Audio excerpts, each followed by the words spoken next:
The Tale of the Three Brothers. There was once three brothers who were travelling along a long, lonely, winding road at twilight. In time, the brothers reached a river too deep to wade through and too dangerous to swim across.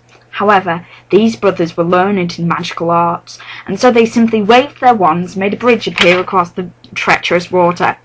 They were halfway across it when they found their path blocked by a hooded figure, and Death spoke to them.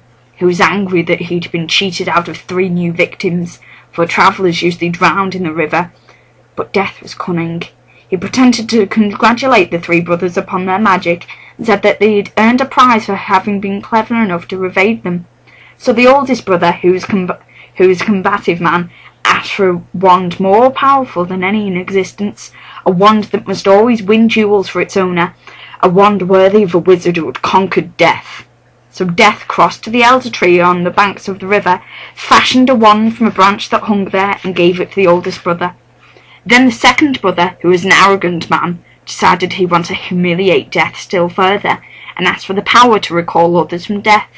So Death picked up a stone from the river bank and gave it to the second brother, and told him that the stone would have the power to bring back the dead. And Death asked the third and youngest brother what he would like. The youngest brother was the humblest and also the wisest of the brothers. He did not trust Death, so he asked for something that would enable him to go forth from that place without being followed by Death. And Death, most unwillingly, handed over his own cloak of invisibility. Then Death stood aside and allowed the 3 brothers to continue on their way, and they did so, talking with wonder of the adventure they'd had and admiring Death's gifts. In due course, the brothers separated, each for his own destination. The first brother travelled on for a week or more. Reaching a distant village, he sought out a fellow wizard with whom he had a quarrel. Naturally, with the elder wand as his weapon, he could not fail to win the duel that followed, leaving his enemy dead upon the floor, and the oldest brother proceeded to an inn, where he boasted loudly of the powerful wand he had snatched from Death himself, and how it made him invincible. That very night another wizard crept in upon the oldest brother as he lay wine-sodden upon his bed.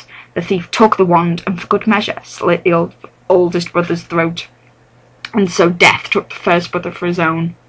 Meanwhile the second brother journeyed to his own home, where he'd lived alone. Here he took out the stone that had the power to recall the dead, and turned it thrice in his hand.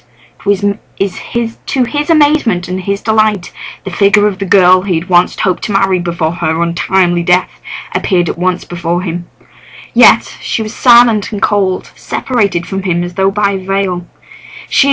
Though she had returned to the mortal world, she did not truly belong there, and suffered.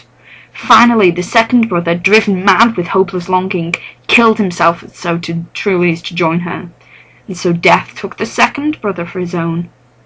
But though Death searched the third brother for many years, he was never able to find him. It was only when he had attained a great age that the youngest brother finally took off the cloak of invisibility and gave it to his son. And then he greeted Death as an old friend and went with him gladly, and equals, they departed this life.